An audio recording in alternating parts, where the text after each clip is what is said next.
ห่วยว่าจะได้ทันกลจอมพะแล่งคือว่าสิไปสองแคบฮอเมด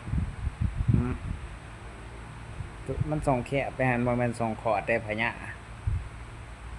มันบ่แม่นไทยรบกับเขมรนี่มันสงครามระดับโลกเด้พะยะอืมกลจอมพะแล่งเฮาจักได้ว่าเทื่อเขาเจรจาได้ก็มีเนาะเอาสู้ๆไปแหล้วมันเทื่อเจรจาได้คือบ่ให้พ่อใหญ่อันนั้นเด้เราว่าเป็นเพื่อนกัน400ปีเขาว่าเว้ากันได้ปกติเขาว่า คือบ่ให้เราไปเราอยากไปอยู่บ่จักไปรบกวนสุอันนั้นราชการเขากลจบพะแล่งก็ได้ไปเราไปเราแฮงอยากไปอยู่บ่จัก